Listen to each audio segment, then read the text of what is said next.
ढोंगी बहू। प्रीति एक पढ़ी लिखी लड़की है जिसकी एक अच्छे घर में शादी हुई है। प्रीति का पति राहुल एक मल्टीनेशनल कंपनी का मैनेजर है जो आधे महीने विदेश में ही रहता और छोड़ जाता है अपने मम्मी पापा को प्रीति के भरोसे, जिसे इस देश को सुधारने की चुल ने परेशान कर रखा है। मम्मी पापा, कल एक डॉग वैक्सीनेशन का शिविर है तो मैं वहीं पूरा दिन रहूंगी। आप मेरे लिए खाना मत बनवाना। अरे बेटा प्रीति, वो बाई तो काम छोड़कर परसों ही जा चुकी। एक नई बाई देखनी पड़ेगी। माँ, आप तो जानती ही हो ना कि मैं कितना बिजी रहती हूँ। अगर कल मैं नहीं गई तो कुत्ते एडॉप्ट ही नहीं हो पाएंगे। देखिए, हम इंसान तो बोलकर अपनी तकलीफों को बता सकते हैं, लेकिन वो बेचारे, उन्हें हमारी ज्यादा जरूरत है मम्मी। अरे बोल के भी हम क्या हासिल कर पा रहे हैं। अब ठीक है बेटा, तू जा, मैं खाना बना लूंगी। ऐसा पहली बार नहीं हो रहा था। देश भर में जितने एनजीओज हैं, चाहे वो स्टूडेंट्स के अधिकार के लिए हो या गरीबों में खाना बांटने का काम हो, प्रीति सबसे जुड़ी हुई थी। रोज कहीं बाहर ही रहती थी, एक शिविर में नहीं तो दूसरे में, और छोड़ जाती थी अपने सास ससुर को उनके खुद के भरोसे। और जब कोई उसे कहे, अरे प्रीति, कभी तेरी सास का हाथ भी बटा दिया कर, तो उसका एक ही जवाब रहता था, देखो, हम लोगों को तो सब कुछ घर बैठे मिल जाता है। अगर आज मैं इस शिविर में नहीं गई तो पता नहीं कितने लोग सड़क पर आ जाएंगे। प्रीति को समझाना संभव ही नहीं था, और ये बात उसके सास ससुर भी मान चुके थे। इसलिए सुबह सुबह सास ही किचन में खाना बनाने जाती है और देखती है कि घर में सब्जियां खत्म है। अरे प्रीति बेटा, सुन तो जरा। क्या हुआ मम्मी? मुझे बहुत लेट हो रहा है, और आप तो जानते हो ना कि अगर मैं इस शिविर में नहीं गई तो। हाँ हाँ, कुत्ते अडॉप्ट ही नहीं हो पाएंगे, सब जानती हूँ। अरे पर घर में सब्जियां खत्म हो गई है। अरे जब तू वापस लौटे ना तब लेकर आना, ठीक है बेटा।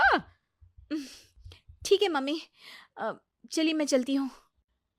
और हर बार की तरह प्रीति अपनी पार्टीज और आफ्टर पार्टीज में इतनी बिजी रह गई कि सामान लाना ही भूल गई। बात केवल सब्जियों की नहीं थी, लेकिन प्रीति हर रोज किसी नए शिविर में निकल जाती थी, अपने सास ससुर को अकेला छोड़कर।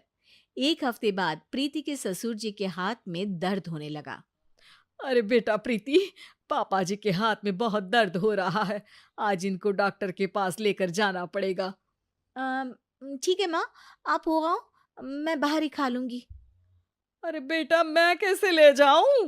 ये काम तो हमेशा राहुल ही करता था, और मुझे तो डर है कि कुछ ज्यादा बड़ी बीमारी ना हो जाए। उफ़ो! आज मुझे मेडिकल शिविर में जाना है। बेचारे बड़े बुजुर्ग जिनके अपने फैमिली वाले उनका ध्यान नहीं रखते, उनका पूरा मेडिकल चेकअप होगा। अगर मैं नहीं गई तो आप तो जानते ही हो, उनका चेकअप नहीं हो पाएगा। और हाँ बेटा, तू जा, मैं कुछ ना कुछ कर लूंगी। प्रीति के सास और ससुर दोनों ही काफी समय से प्रीति को समझाना चाह रहे थे कि उन्हें भी मदद की जरूरत है, लेकिन अब तो पानी सर के ऊपर जा चुका था। उधर प्रीति शिविर में पहुंचकर सबसे मिल रही थी।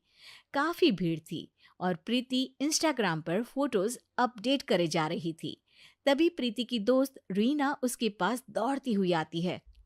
अरे प्रीति, जल्दी चल। अरे क्यों, क्या हुआ? अरे तू अभी सवाल मत पूछ और चल मेरे साथ। प्रीति रीना के साथ जाती है तो देखती है कि गरीब बुजुर्गों की लाइन में प्रीति के सास ससुर भी खड़े हैं। प्रीति को समझ में नहीं आता कि ये क्या चल रहा है। उसके ऑर्गेनाइजेशन में सबकी नजर उसके सास ससुर पर थी, और प्रीति को लगा कि बात उसकी इज्जत पर आ गई है। माँ, पापा जी, आप दोनों यहाँ क्या कर रहे हैं?